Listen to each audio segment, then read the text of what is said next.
I don't know, guys.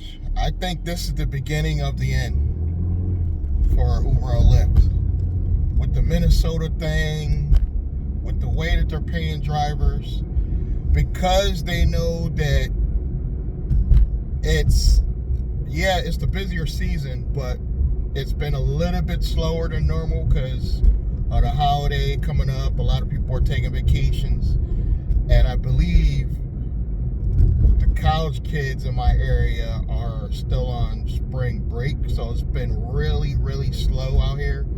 So what they do is they try to take advantage of the drivers, and I notice Uber does a lot of trip radar rides and shared rides that are lower than normal, and drivers are taking it, and they keep giving me these super low ball offers, and then they put surge on top of it, which makes what they're paying us what they normally pay, but they try to trick you with the little bit of surge they give you.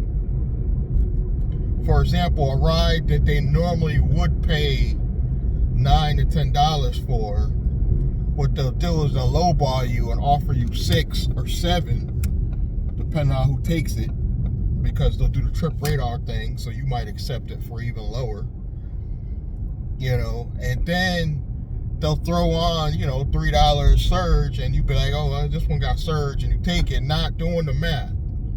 A lot of drivers don't have time to do the math in their head, so they're thinking they're making more money, and if you get 10 of those rides a day, that they're lowballing you, because the company's doing well. Uber's stock is going up dramatically because they're taking that extra percentage that they're overcharging the passengers and underpaying the drivers. And because drivers aren't doing the math, they think they're doing well, just to keep their stockholders happy. And I really think this is the beginning and end for Uber, because a lot of states aren't putting up with it. A lot of states are starting to fight back. Like, I really think this is finally the beginning of the end, like this year. I'm not saying that Uber's going to shut down or anything like that, but what I am saying is I believe this is the year a lot more companies are going to pop up. Watch and see. There's going to be a lot more private-owned companies. Like, even on myself, I'm thinking about going in the direction of medical rides and courier off the platform.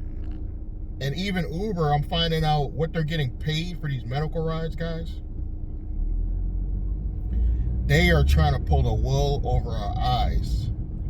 I find out that some of these medical rides, they're getting paid upwards of anywhere from, I'll give you an example, a short medical ride, a couple miles locally, they may get paid like $50 and give the driver like $6 or $7, because we're thinking that it's what they quoted the passenger paid is not actually what they paid. They're getting more because of the insurance.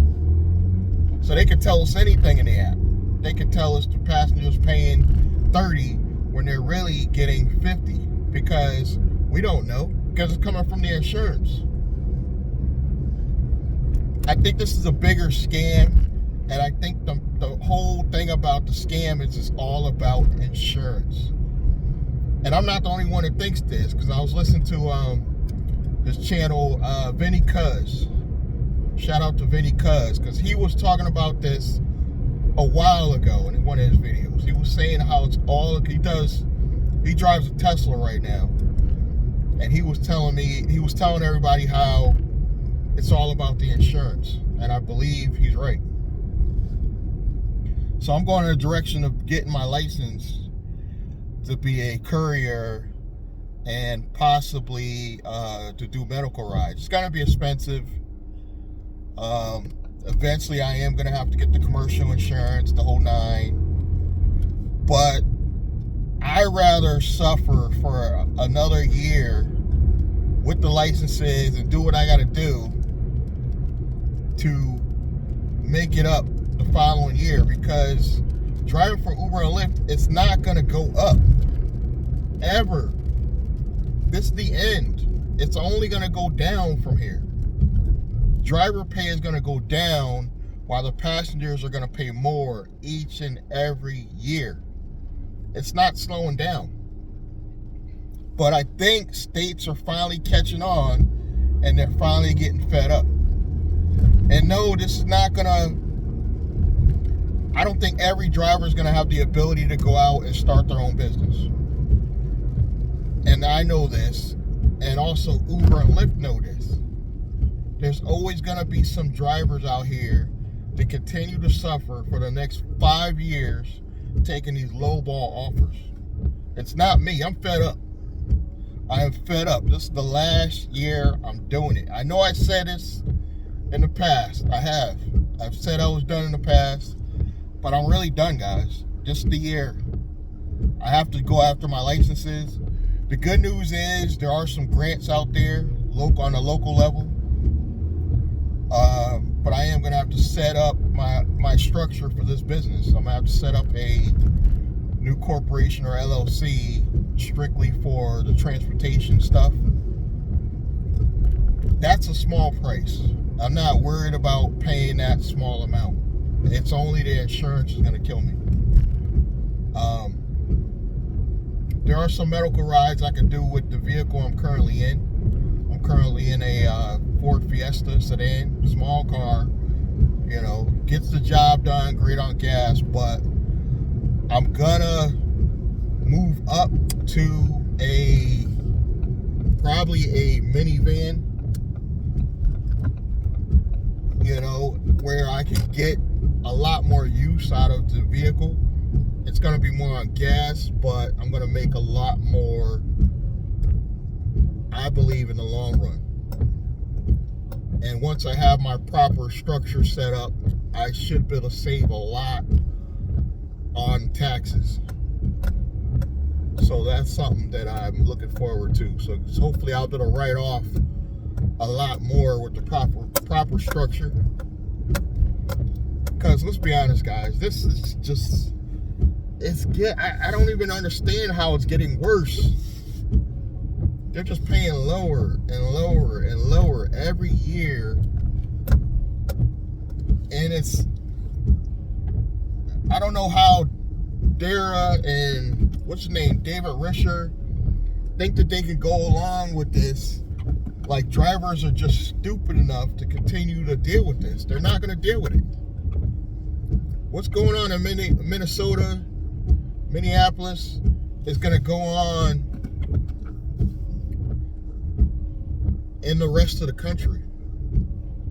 You know, because I think that particular case is going to be the one that really determines which direction we're going. Because I'll be honest with you, there's a possibility Uber and Lyft might pay off the right people and get them somehow to not pay these drivers in Minnesota this extra money. It's a possibility.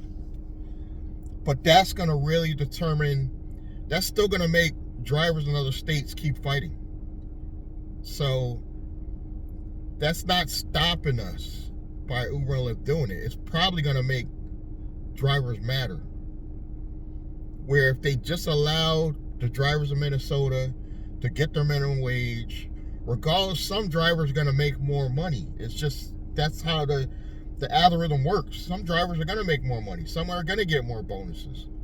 Depending on how long you work, they're going to throw you a bone every now and then. If you're a driver that drives 12 hours a day and you take every ride they give you, every lowball ride they give you, they're probably going to raise you up to the highest tier and give you a couple bells and whistle features to make you happy and make you think you're making a lot more money. And you are making more money because you're driving more hours. I try to explain that to my passenger. Yes, I can still make the same $120 a day, for example, but I got to drive more hours to do it. How is that benefiting the driver year after year after year? So that means next year I'm going to drive another 3 hours more, And then the year after that, another 3 hours longer. When does it stop? The greed is never going to stop. So we got to figure out a way to hustle any way we have to within the law to make more money. You know, that's my rant for the day. I'm pretty sure some of you can relate. Some of you in the comments are still going to say hateful stuff and be like, stop complaining, be happy with what they pay you. No. I'm going to do what I got to do to become an independent contractor, a real independent contractor, and make the type of money that I deserve, with or without Uber and Lyft. And it's going to start this year. Thank you guys for listening to my rant. Subscribe, like, comment, and I'm going to see you guys in the next one. Thank you.